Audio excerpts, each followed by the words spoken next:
Good evening, everybody. Let's start with our motivation.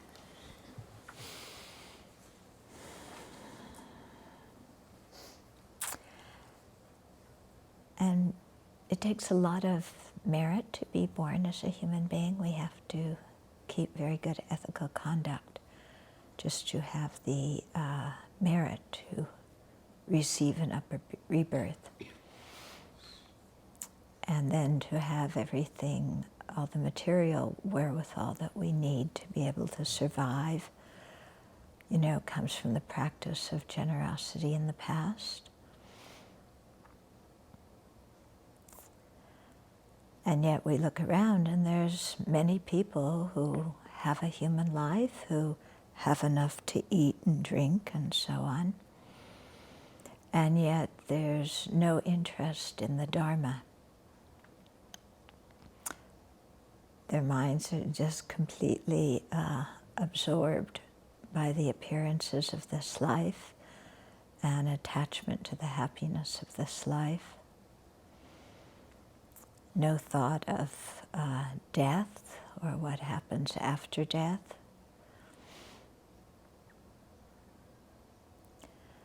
So it's very hard actually to be born as somebody who has spiritual yearning, who wants to find the path out of dukkha, who wants to understand the nature of reality.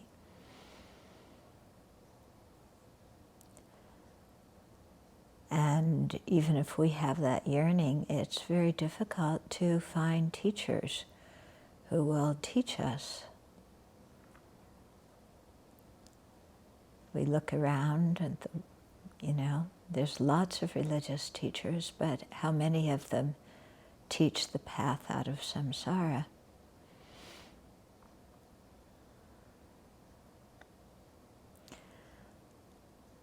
And it's hard, too, to be born in a time when the Buddha has taught and the teachings still exist.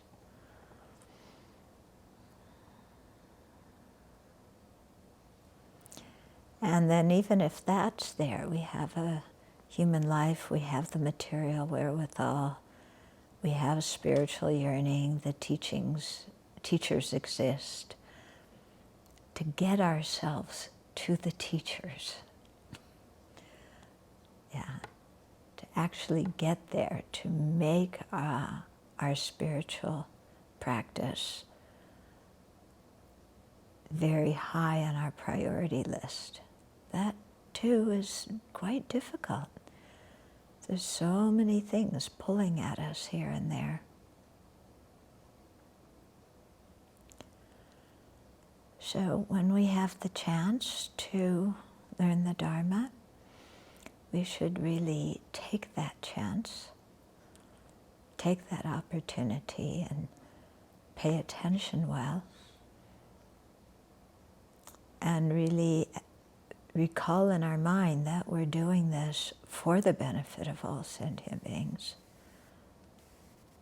so that we can attain the wisdom and compassion and skillful means and power to be able to lead them on the path.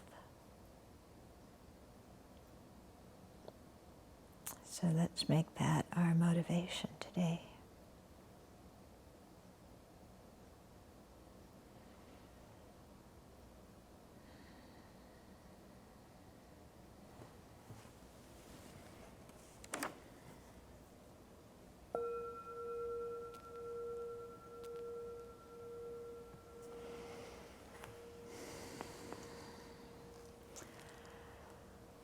So somebody wrote some questions, or they wanted me to kind of give some feedback on how they were putting the teachings together.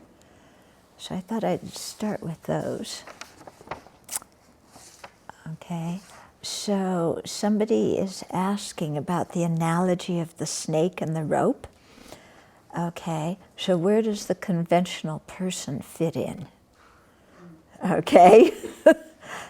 Because the analogy was, you have the rope, and on the basis of the rope you impute snake, and then on the basis of the aggregates, or the 6 constituents, you impute person.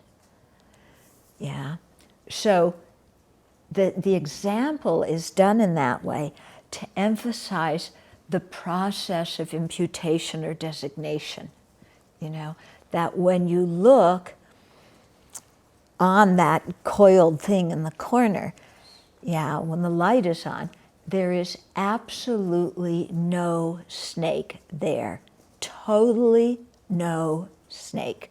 The snake was just just designated there due to causes and conditions. Yeah. In the same way, when you look in the basis of designation of the person, there is, again, absolutely no person in that basis of designation. None of the aggregates are the person. The collection isn't the person. Yeah, so the example, the example and then the situation are identical in the sense of the process of imputation and designation and the absence of the imputed object or the designated object in the basis of designation. Okay, so they're the same on that level. Clearly, however, there is some difference, isn't there?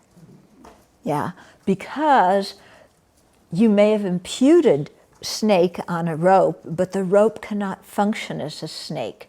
Whereas we impute person in dependence on the aggregates, the collection of the aggregates, and in dependence on that, there is the appearance of a person, and a person functions, okay? So there's the, conventionally existent person that exists and functions on that part of the analogy, but there's no conventionally existent snake on the other part. You still have a conventionally existent rope that, wasn't identified properly. It was a wrong consciousness. Okay? So one thing that's important to understand in your Buddhist studies is when they have an example, not every aspect of the example holds true for what they're exemplifying. Yeah, so this is the thing, you have to understand in an example, what are they trying to get you to understand?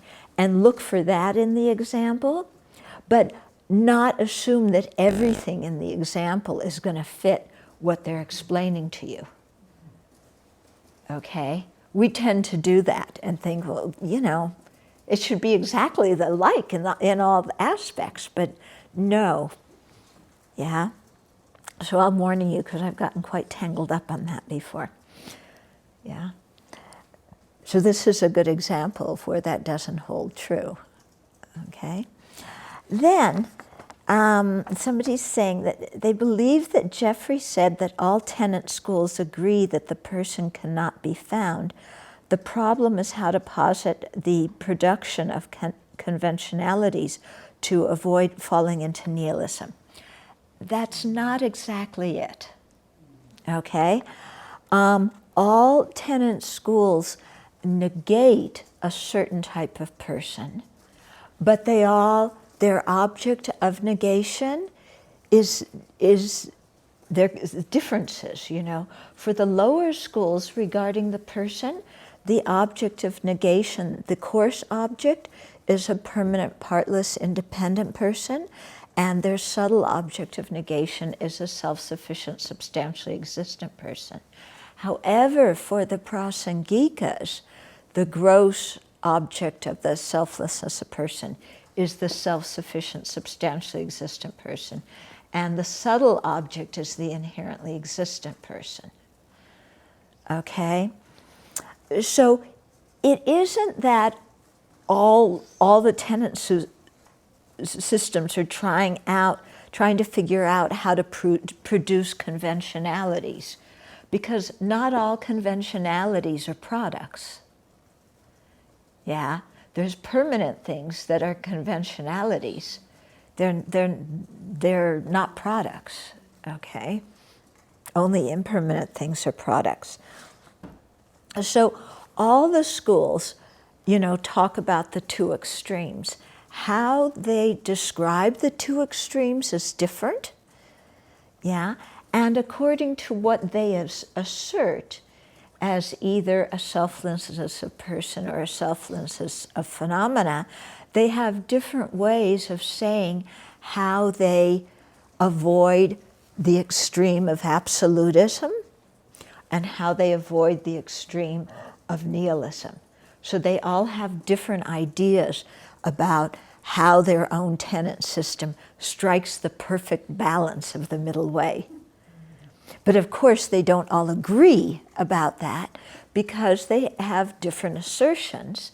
And amongst their different assertions are, what they consider the selflessness of person, and what they consider as the selflessness of phenomena, and whether they have a selflessness of phenomena, and what is their object of negation. So they have differences on all these things. So they're going to have different assertions regarding how they say that their school avoids the two extremes. Okay? What everybody's trying to do, okay, and I think that here that maybe they misheard what Jeffrey said, is what everybody has, the big challenge everybody has to do is figure out how karma goes from one life to the next life. How it's one person who creates the karma, and then a person in another life experiences the result. So is that the same person? Is that a different person? How does the karma get carried? So this is the big challenge that all the schools have, and also the non-Buddhists as well. Everybody's trying to figure that out. And so that's where also, again, they're going to have different assertions. So that's why, for example, the non-Buddhists say that there's a permanent, unitary, independent person. Independent here meaning independent of causes and conditions. Okay? So they, say, well, yeah, there's got to be something like a soul, or a self that is the person that doesn't change, so that it's the same person who creates the cause as who experiences the result. Because if you have an impermanent person, it's not going to be the same person, and then you're going to lose your karma in the same way. It's going to be total chaos. Okay?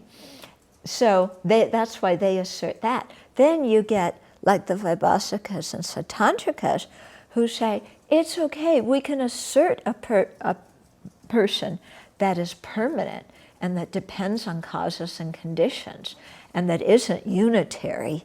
That's okay, because we can still find a way to track the karma. Yeah, and the Vaibhasikas do it by having this thing of the obtainer, or there's other Vaibhasikas who have this other thing too, where it's like a debt. Yeah, so you have a debt to pay off. So they make up some other kind of factor that accounts for the the karma continuing. Well, the Satantrikas say, no, it's the mental consciousness. Everything just goes on the mental consciousness. It continues that way. Okay, the Chittamajans say, no, it goes on the foundation consciousness. Yeah, the mind basis of all, the Elijah Vijnana. It goes on there, and then that takes it. Yeah, and then the Svatantrika Madhyamikas say, oh no, it goes on a subtle mental consciousness. And then the Prasangikas say, you guys are all absolutists, It's the mere person that's the final thing that carries the karma. And then everybody goes, what's the mere person? And you say, it's what is merely labeled in dependence upon the basis of designation. And they go, you're nuts. There's got to be something more. Okay. So that's, I think, what it is. Okay. Also, to clarify from this question, this person's question, they seem to think that objects are labeled in dependence upon their causes and conditions. No, you don't label objects dependent on their causes and conditions. You label objects in dependence on their basis of designation. Okay? The causes and conditions. Do you label a sprout on the basis of there being a seed? No. You don't look at the seed and say sprout, do you? Yeah. So you don't label things in dependence upon their causes. You label them in dependence upon their bases of designation. Yeah. Now, maybe where this person got mixed up is there's different levels of dependence. Okay? So the coarsest level of dependence is dependence on causes and conditions. Of course, that only pertains to impermanent things, so it doesn't include all phenomena. Okay? But that kind of dependence, all the tenet systems agree on. Yeah? That the person, that impermanent things depend on causes and conditions. Okay? Then, how they list the other kinds of dependence, there's a little bit of variation. I think it's Chankhya. Yeah, I think it's Chankhya. So he says causes and conditions. Then the second one he says parts, that things are labeled independent or designated in dependence on their parts. And so that holds for permanent things as well as impermanent things.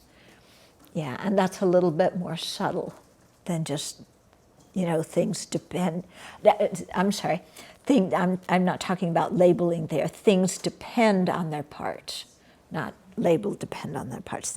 So first, things depend on causes and conditions, then things depend on parts. So the first one applies only to impermanent things. The second one applies to everything. And then the third level is dependent designation, and that again applies to everything. Okay, so it's 3 levels of dependence. Yeah. That's how Chankhya says it. His Holiness does it a little bit different. He starts with causal dependence. And then he goes to, dependent designation. But he says there's 2 types of dependent designation.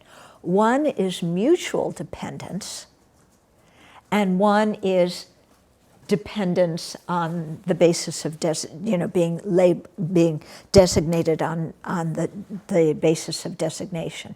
But in terms of mutual dependence, there he's saying that things exist in relationship to other things, like long and short and big and small. And in that way, cause and effect are related to each other because they're posited in relationship to each other. Yeah. Whereas in causal dependence, the effect depends on the cause, but the cause doesn't depend on the effect. In mutual dependence or relational dependence, they depend on each other. Okay? And when you meditate on that, then you really see how everything that's going on is like interrelated to everything else and becomes what it is in relationship to there being other things. Okay? So you have a staircase in dependence upon there being 2 levels of floor. They're mutually dependent there. Okay?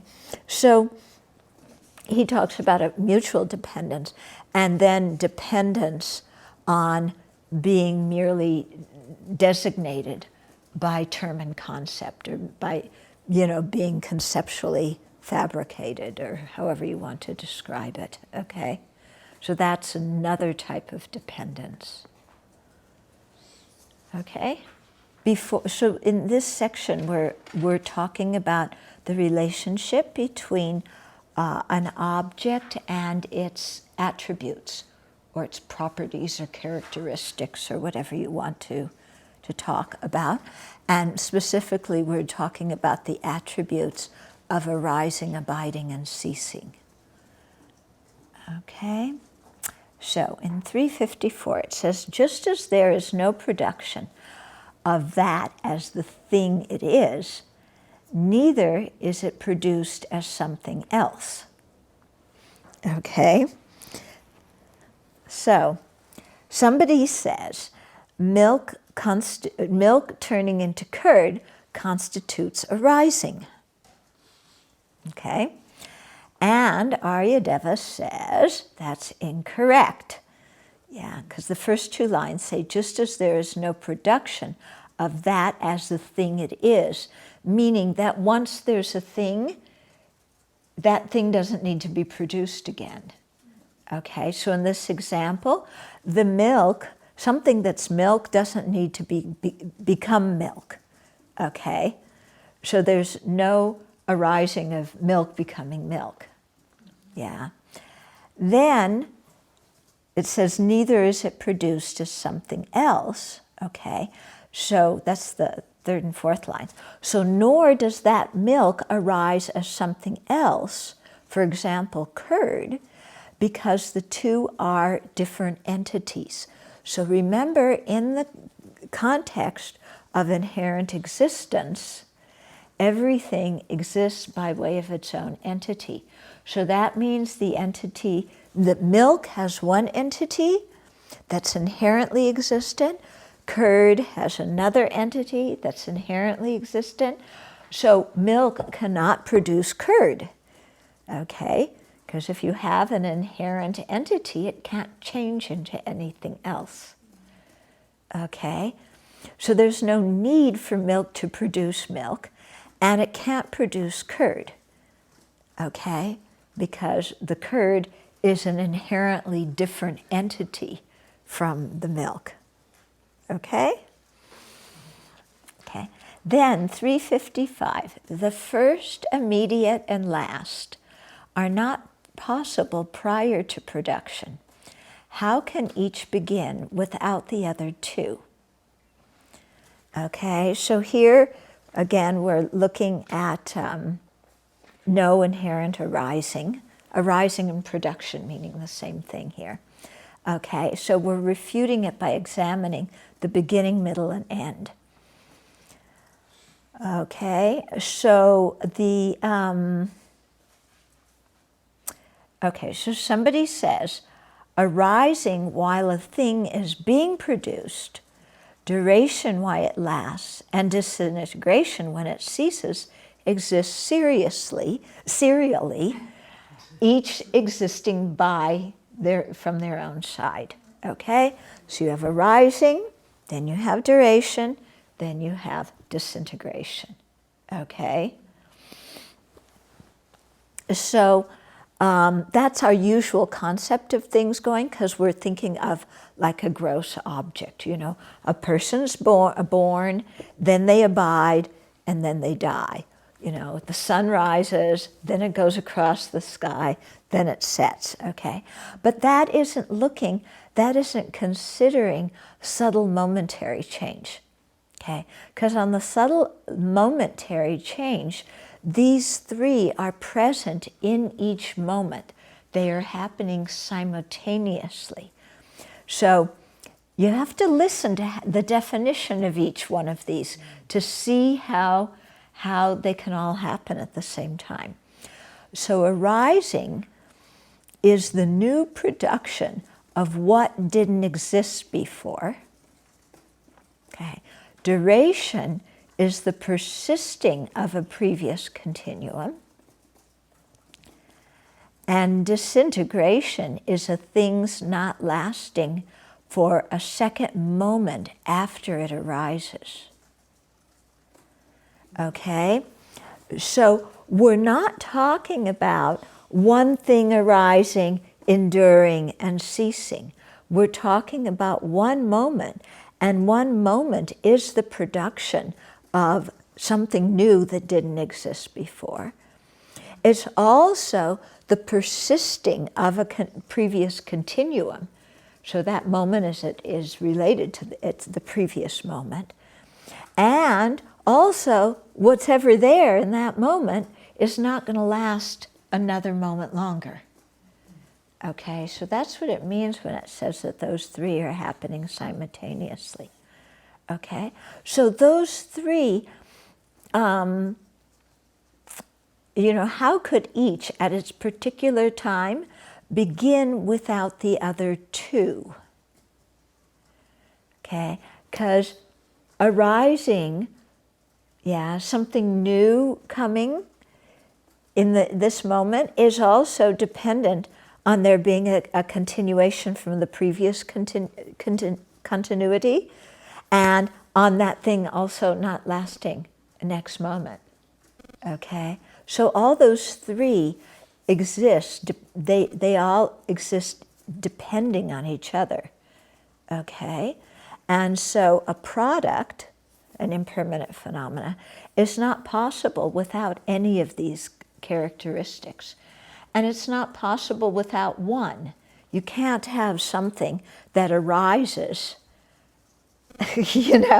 and doesn't endure and doesn't cease. You can't have something that ceases without arising and enduring. These three all happen together at any particular moment, okay? But, even if you see them as sequential, it's hard to differentiate when one stops and the other starts. Okay? Because each of one of them has a beginning, middle, and end point if we try and divide things into moments. Okay? So.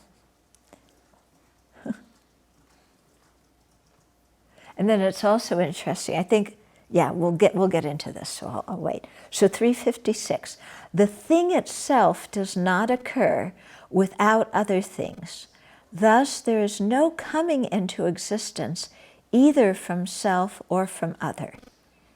Okay, so this is refutation by examining both self and other. And again, we're seeing this is going to be a refutation of inherent arising. Okay? So a pot doesn't occur without other things. For example, clay. Okay?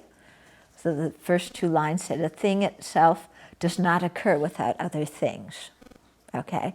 So the pot doesn't occur with other things. It depends on the clay. But the clay, okay, also doesn't exist from its own side. Because it depends on the pebbles and the water.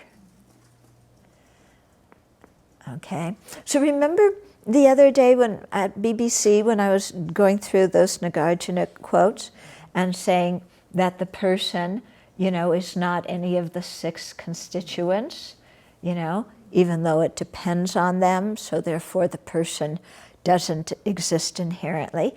And then the following verse, Nagarjuna said, similarly, the six constituents are all composites, composed of other things, so they don't exist by their own nature. So, having an accumulation, a collection of things that don't exist inherently, you're going to not have an inherently existent thing as the result of that.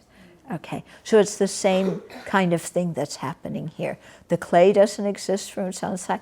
Similarly, the pebbles don't. Okay, so the pot is not produced either from itself or from others, because neither self nor others exist inherently. So, if you had an inherently existent cause trying to produce an inherently existent result, that would be the example that we just did with the milk and the curd. Okay, you can't have something that is inherently existent producing something else that's inherently existent. And you also wouldn't have the curd existing inside the milk when it's still milk either, would you? That's crazy. Because if the curd already existed in the milk, then you wouldn't need to produce the milk. I mean, produce the curd, because it would already be there. You would just have to find it somewhere in the milk, okay? Yeah. Okay. But on the other hand, things don't arise from inherent things that are inherently other either. Because again, an inherently other thing can't change and can't produce something. Okay? Then 357, it cannot be said to exist before, after, or simultaneously. Therefore, production does not occur simultaneously with the pot. Okay, so this is a refutation by examining sequentiality and simultaneity,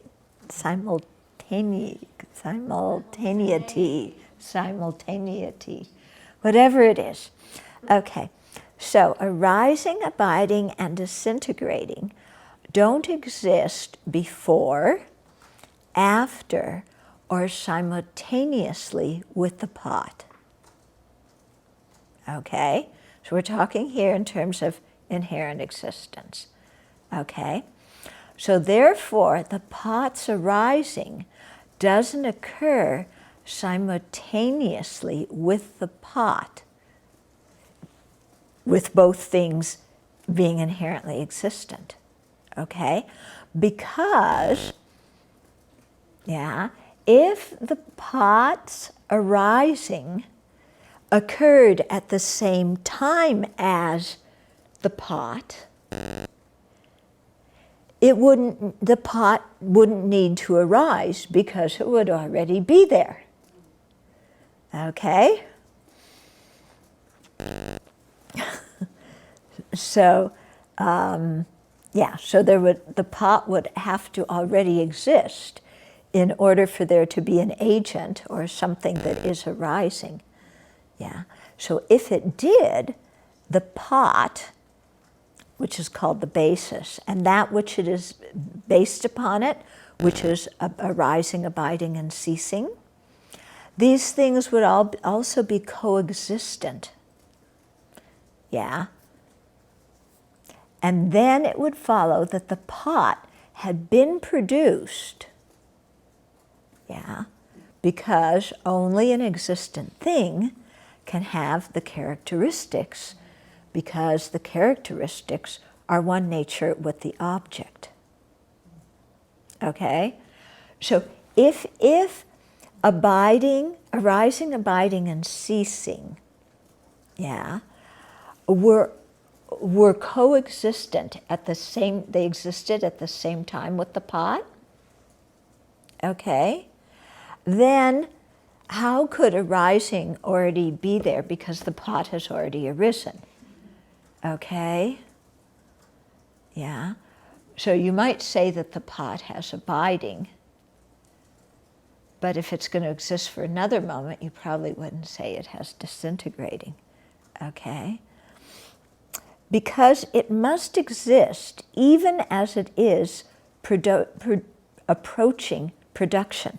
Okay? So if things are inherently existent, then when they're approaching production, they must exist.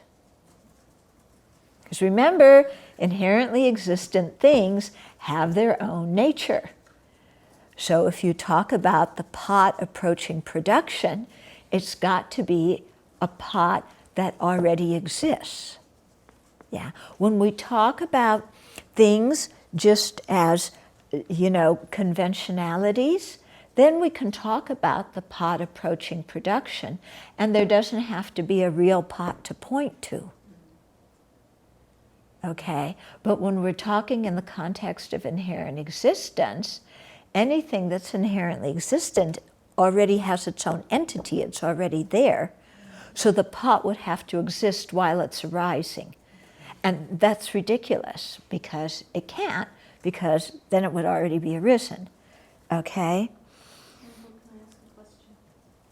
I mean, approaching is about change. Production is about change. Yeah. We've already established that something exists inherently does not change. Why?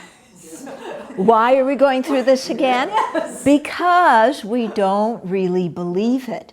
Because we can say the words, oh, something exists, it inherently exists, it doesn't change. We know those words. But we don't believe it. But we don't believe it.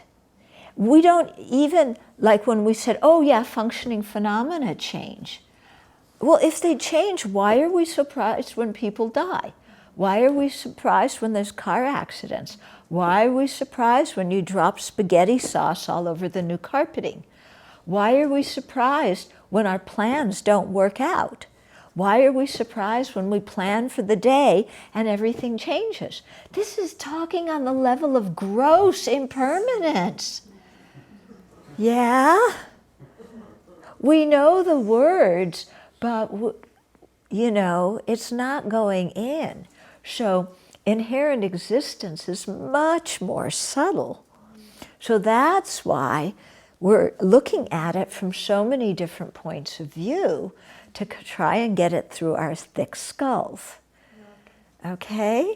And they say that, you know, in the Bodhisattva vehicle, well, they say in the here vehicle, people find, you know, they get one line of reasoning and they realize emptiness with that, and that's it. Bodhisattvas, we have to go through all these different lines of reasoning, trying to understand each one, you know, because it's really trying to get it into our minds. Yeah? Otherwise, oh yeah, if it's inherently existent, it can't be impermanent, and all these things are impermanent, so they're not inherently existent. Why did you criticize me then? Well, we know the words, we don't know how to apply it to our mind. We don't even understand what it means. We can't even identify the object of negation. That's true. Yeah? Why did you criticize me? Oh, your object of negation is strong right now. What object of negation? You criticize me and you have no right to do this. Are you angry? You know, isn't anger a defilement? Yeah, anger is a defilement, but my anger isn't a defilement because it's right, because, yeah, it's justified. Okay?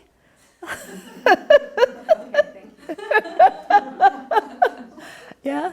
Besides refuting the pot as inherently existent, it seems like some of these verses are also trying to refute production, arising, and abiding. Yes, yes. That might be the purpose of going over again. Yeah, yeah, because you've got to, if the characteristics are not inherently existent, then the thing that they characterize can't be. And if the thing that you know is the basis isn't inherently existent, then the characteristics based on it also can't be. Okay, let me continue, okay? So because it must exist even as it's approaching production, if it's inherently existent, okay? So arising doesn't exist before the pot, okay? Because it can't otherwise. Yeah, okay. Arising, oh, okay. So when we say arising doesn't exist before the pot, you might say, well, wait a minute, it does. It arises and then you have the pot, okay? But the pot is the agent of the arising, okay? So you can't say in the context of inherent existence that arising, well, wait a minute, arising doesn't exist before the pot. Okay, because the pot is the agent of the arising. Yeah, arising doesn't exist simultaneously with the pot because the pot would have already attained its own entity, would already exist, it wouldn't need to arise. And it's absurd to think that arising exists after the pot. Okay, so the tricky one is arising doesn't exist before the pot. Yeah, okay. And you would say that because, you know, in the context of inherent existence, you wouldn't have arising, and then arising has this line, and then you have pot, because we have to talk about the pot that's approaching production, the pot that's arising. Yeah? So you can't have some kind of inherently existent arising that exists before the pot, because the pot is approaching production. But when we say the pot is approaching production, that pot is not a pot that exists by its own entity. Yeah. Actually, there you're calling it a pot based on the fact that there's going to be a pot, but there's no pot there at the moment. But still, in conventional terms, the pot's arising. Yeah. The tree's growing, even though there's a seed there. Okay? So, what happened here? Oh, wait a minute. Okay. Where was my verse? Okay. Okay, so from Ocean of Reasoning, Tsongkhapa, if the basis that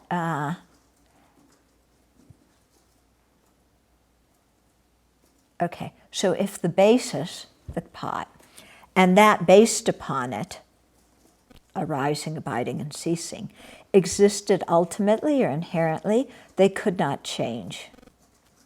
Okay?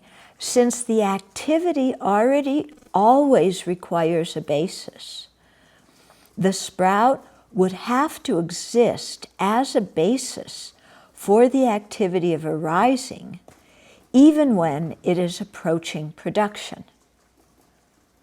Okay, so that's what I was saying, that it would have to be, in the context of true existence, it would have to be there as the basis of the arising, yeah, because when things are inherently existent, if they exist simultaneous with their characteristics, they're there at the same time.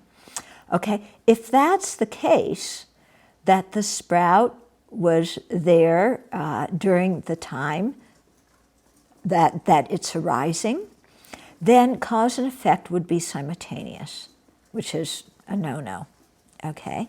So conventional arising is different, since even if the sprout, which is the basis, and that which is based upon it, the activity of arising, yeah, even if they act as basis and that which is based upon it at one point, they don't always have to do so.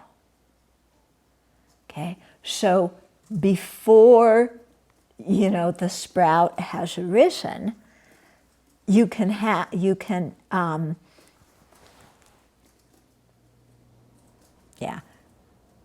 conventional arising is different, since even if the sprout and that which is based upon it, the arising, act as basis and what is based upon it, by being merely designated, because there's no sprout there at the time, they exist in that relationship at that moment, but they don't always exist in that relationship.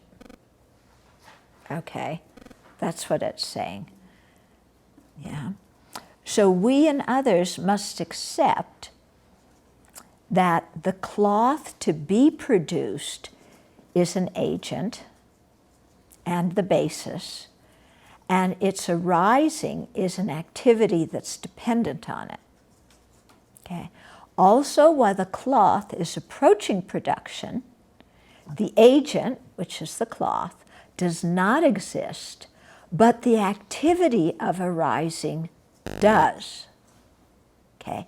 If the cloth and arising existed ultimately, there being basis and that which is based upon it would have to have an inherently existent nature, and they would always have to exist like that.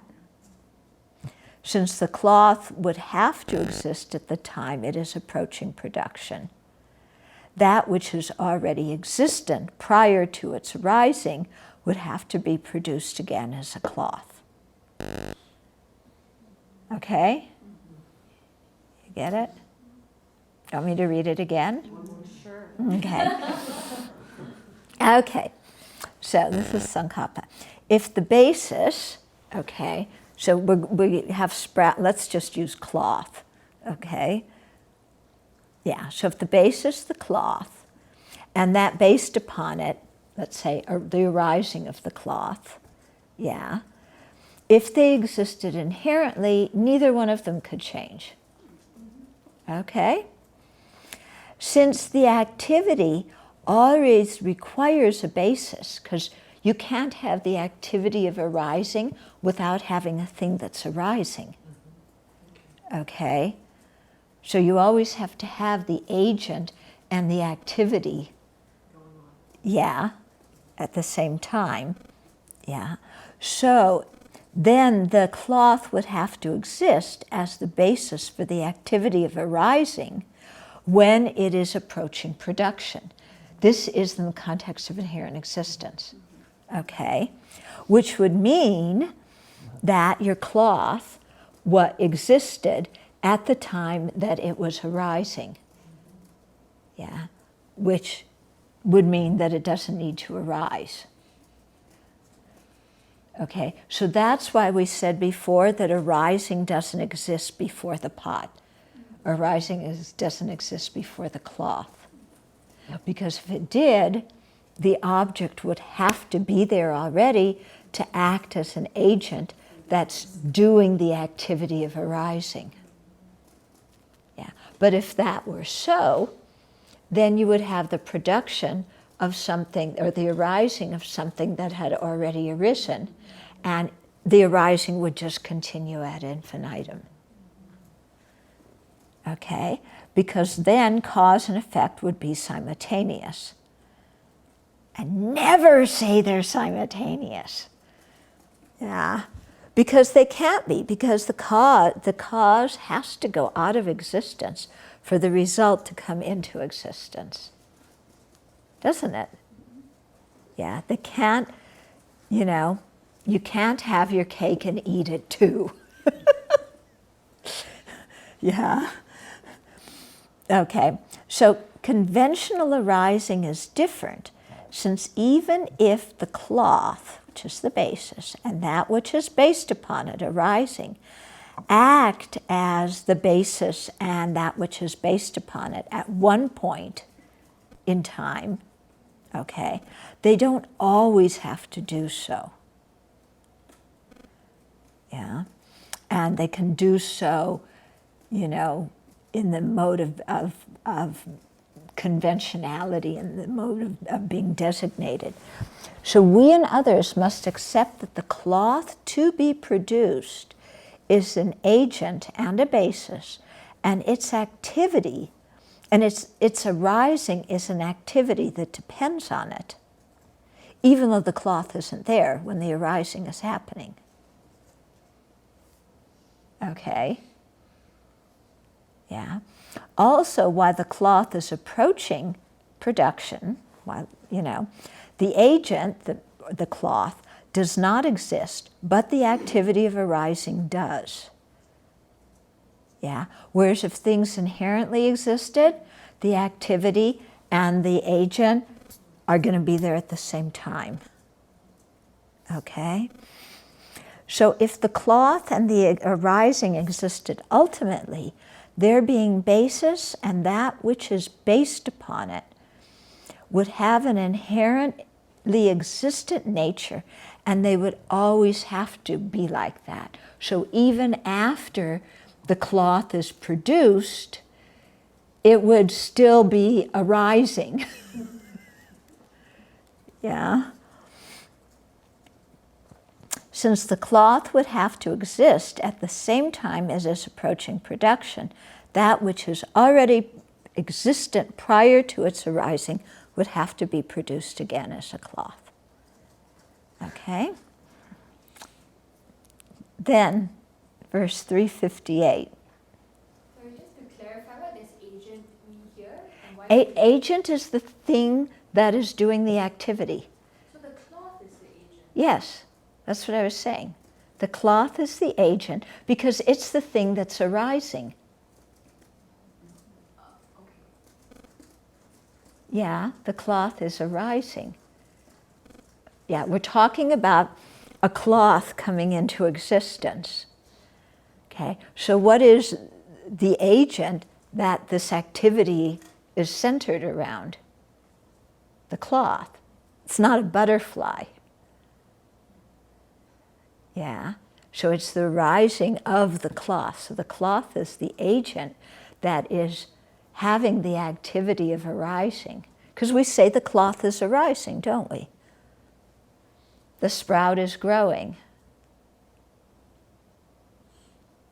And the word agent here, is it being used differently than when you say arising is an agent of production, which is what we're refuting? No, we're not saying arising as an agent of production. That never was said here.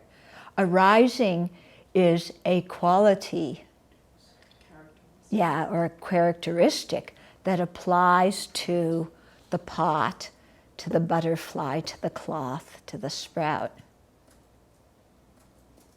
Okay? Okay? I said arising and production mean the same thing. That's what I said. Maybe that got confused. No, yeah, I was referring to, like, at the start of the chapter, we said this whole chapter refutes the idea that arising, abiding, and ceasing are agents that act on the product. No. Okay, No, that they exist, that arising, abiding, and ceasing are inherently existent qualities or properties of an impermanent object. We did say the Vaibhashikas see them as an outside agent. Yeah, we did say that the Vaibhasikas see them as, we did say that, last week or whatever, that the Vaibhasikas see them as like outside things that act upon the cloth. But then we all kind of said, that's kind of ridiculous, isn't it? That something of, like, called agent, the agent of, or something called arising, like did something to the seed to make it grow. Yeah, so the Vaibhasikas may assert that, but that hasn't been the purpose of what we've been doing in this chapter. Okay? Okay, 358.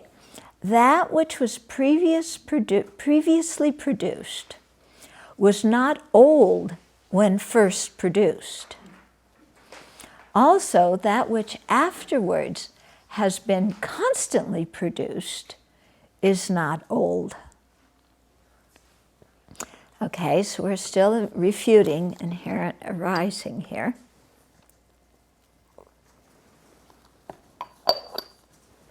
So Joe Blow says, the pot's arising exists. When he says exist, of course, he means exist inherently. Because without it, there would be no oldness. Okay, without something arising, it could not become old. So the arising exists. Sounds good, doesn't it? Yeah. So, and there is oldness, and the oldness is characterized by cessation. The old thing ceases. Sounds like a good argument. Yeah, it must have arisen in order for it to get old. But he's thinking in terms of inherently existent arising, an inherently existent oldness.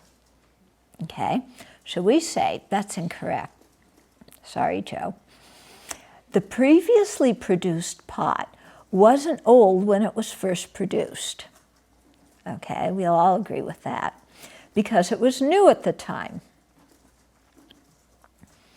So far, so good. Yeah, it does not grow old by its own nature.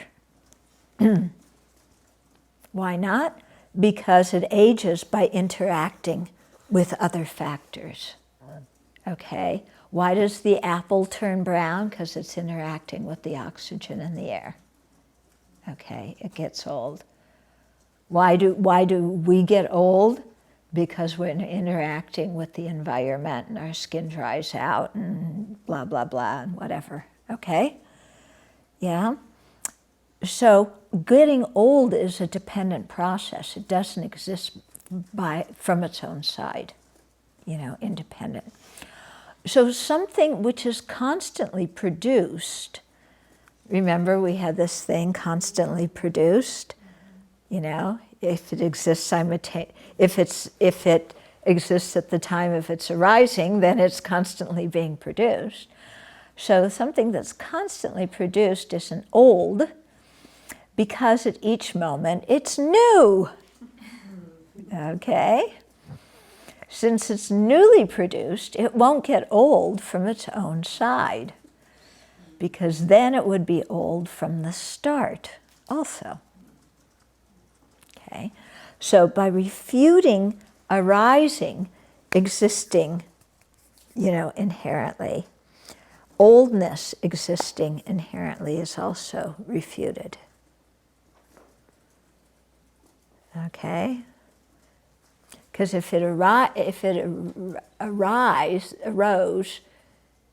inherently, it would always be arising. Then it would never get old. Okay? But conventional oldness is accepted, as we all know. But it was making me think that as we age, each moment in our life is a new moment. Yeah. So seen as a whole, yes, we're getting old, but each moment is itself a new moment. So does that mean that new and old exist simultaneously? Isn't that contradictory? Something can't be both new and old, can it? Mutually dependent, they inherently exist. Yeah, if they inherently exist, they can. But if they exist dependent on designation, yeah, or if they exist mutually dependent, yeah, it's old in comparison to one thing and new in comparison to another. So old and new can exist at the same time. Yeah. I get the main point about the constant production, but I don't get the idea that, I guess you would say that aging, we kind of decided that these things are all happening simultaneously, rising, duration, abiding, and ceasing. Mm-hmm. And that they're just, I'll just use my words, natural to the thing. Mm-hmm. And so it's whatever the conditions are around it kind of don't matter in a way, because it's going to disintegrate Yeah. anyway. Yeah, something that is impermanent is changing every moment. Yeah. Oh yeah, for impermanent. Yeah, and permanent things don't have arising, abiding, and ceasing. Yeah. So things are definitely affected by conditions. You can make conditions so things don't rust so quickly. Yeah. That everything's going to fall apart. Yeah, and at each moment everything's changing. Yeah. At each moment, it's not like it arose and then it stayed constantly for a certain while and then it got destroyed. It was changing moment by moment. Yeah. So His Holiness, when he teaches this, he always says there's not something outside that comes and makes and destroys something, even though, in a gross way it can. You can throw a ball at a bottle and it breaks the bottle, So in a gross way that can happen. But he explains it as right at the very beginning, as something is arising, it has the seed, it has the nature of being destroyed, or of, going to be destroyed. Yeah, when we think about subtle impermanence. Yeah, and so he says, he always gives the example of the sun rising and then the sun setting. Yeah, it had to be changing every single moment throughout the day to get from here to there. Yeah. But we don't note all that very small momentary change. But it's happening all the time. Yeah? There's a question online. Uh-huh.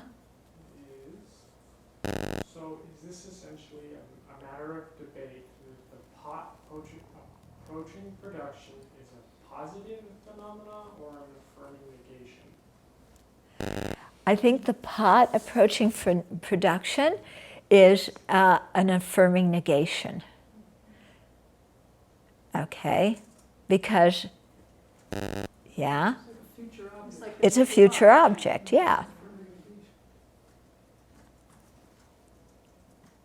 Yeah? Follow up on that, then I think I maybe, it sounded to me that the very reasoning about the pot does not grow old by its own entity Uh-huh. was quite different from what we were just talking about in terms of subtle impermanence. So it's like that, to use this reasoning, the pot does not grow old by its own Entity. Yeah, from its own side. It does it from other things. Yes, but what we were just talking about is it also already has the by its very existence, it's as a changing phenomenon, it's going to age. Age, yes. So to use that as a reasoning to me is confusing. To refute. Why? Because, you know, if something has, as part of its conventional nature, the fact that it's going to cease, then, of course, it's going to interact with other things and cease along the process. It isn't like something's going to stay in a vacuum. And just disintegrate It's right not there in the vacuum. self-contained. Yeah, it's not self-contained. Even if it were in a physical vacuum, it would still arise, abide, and cease in every single moment. Yeah, but the fact that something has the nature of change in it, you know, means that it's interacting with what's around it. Yeah. You're thinking it has an inherent existent element of change, so because it has this inherent element of change, nothing can affect it. It's going to change all by itself. No. Maybe that is what I was thinking. Okay. It just doesn't seem like a reason. Yeah? So if you had a piece of cloth sitting in a, like say it was a cloth that was known to deteriorate with sunlight. Uh-huh. You had another piece of it, and you kept it, say, in a vacuum. Both Out are, of the light. yeah, both are still impermanent, changing moment by moment. But changing moment by moment, where that piece that's in the vacuum, it's not the same piece moment to moment. But Right, of course, it's going to have a lot longer time before it actually disintegrates. Right. But it's It- still it- not the same it- piece moment by moment. right, right. Okay. Yeah. A follow-up to that question.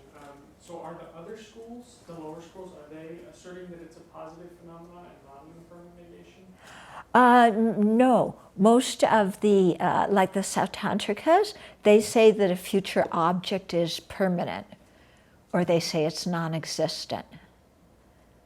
Yeah, because for them, for something to exist, it has to be in its own entity right now. Yeah, which again, if something has its own entity now, it can't be approaching production. Can't be in the process of arising.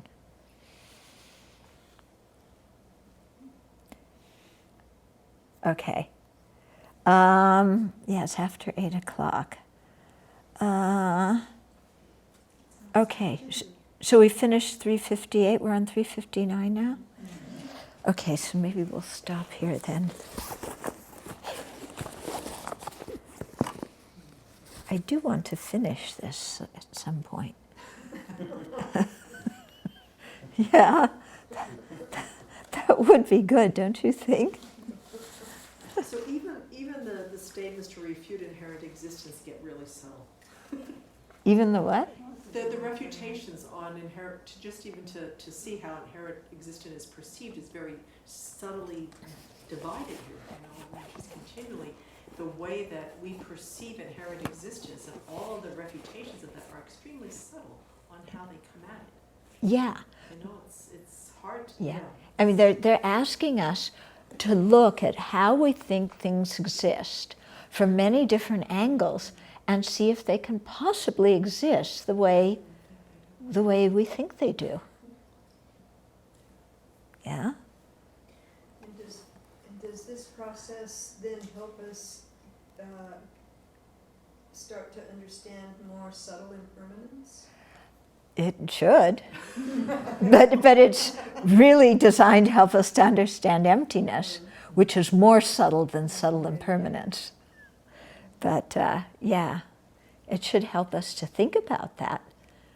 Yeah, because it's quite interesting to sit there and think. I mean, in your meditation, where is the present moment? We always talk about being the present, being the present. Where is the present?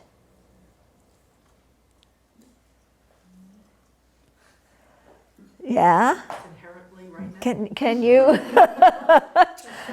But it just disappeared. Yeah. Yeah. We're getting to this in the chapter, but it's quite interesting because we really have this, you need to think how, kind of the images you have in your mind about how things exist. You have it like, okay, here's the present, and there's a conveyor belt coming here from the past. So it's coming here, it hits the present, and then it goes into the past. So we have the idea, okay, here's the pot. It's on the conveyor belt. We can't see it yet because it's in the future. We can only see it when it gets here because this is the only seeing we have. And then it goes here, but it's still a pot, and now it's a past pot. And that's what the Vaibhasikas, how they see it. Because they say the pot exists in the past and the future. That it came from somewhere and it went somewhere. Yeah? I think we And- do that all the time. Like I remember when I went back to where I used to work. Mm-hmm. I've been here for some years, and in my mind, it's kind of always the same there. And I walked into the place, they had repainted everything, and a lot of people had changed. What happened? Yeah. Yeah. Yeah. But sometimes we have that idea, or sometimes we have the flicker idea, like, kind of something comes out of nowhere and it arises and it ceases, and then the next moment it comes out of nowhere that it's not related to the previous moment, and it ceases, and then the next moment again comes out of nowhere and ceases.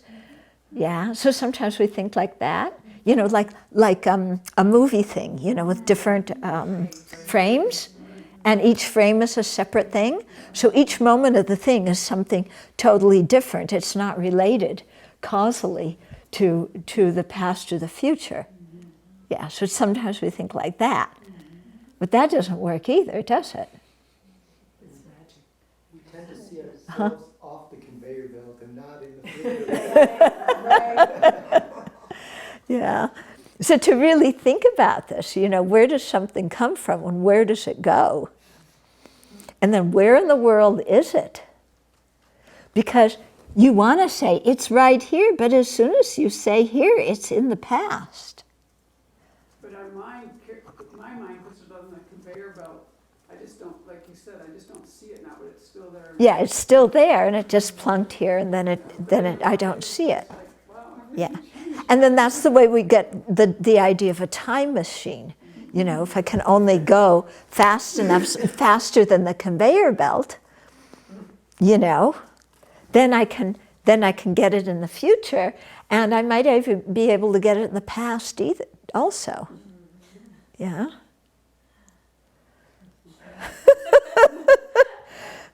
Want to relive your past?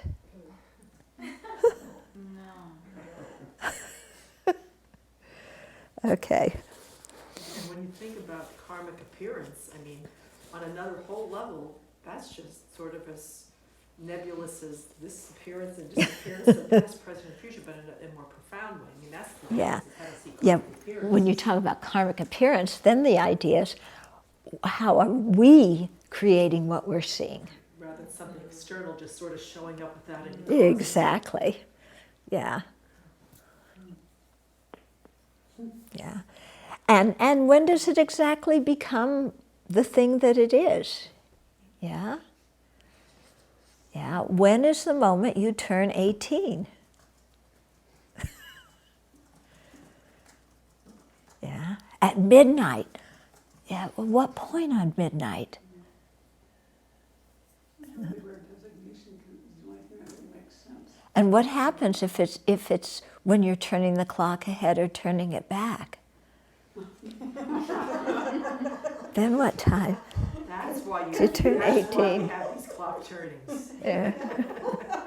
You had something? I'm doing this meditation of thought, so where does this thought come from? And Yeah.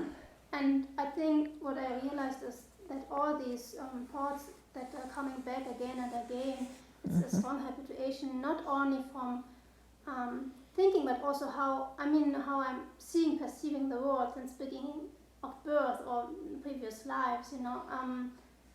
What I wanted to say is, if I'm not used to change by training my mind and trying to think like that, like Aryadeva, then I will never be at the point that I can get the thought and realize that's passing. That's a thought that's not permanent, then I will cut through the arising again and again of the same habituated thoughts. Yeah. So, Yeah, for sure. You can see that, yeah, where is that thought coming from? And no sooner is it there than it's morphed into something else. So, why is it such a big deal if in the next moment it's changed into something else? And the funny thing is that we still believe that things exist inherently, but we believe in purification. So how could that work? Yeah, exactly. Yeah, no, our mind is so full of contradictions. Yeah, we believe that we're reasonable people and we think logically. Our mind is full of contradictions. Yeah.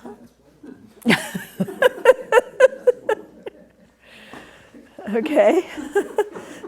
Remember, if you're going to be Buddhist, you have to get used to being wrong a lot.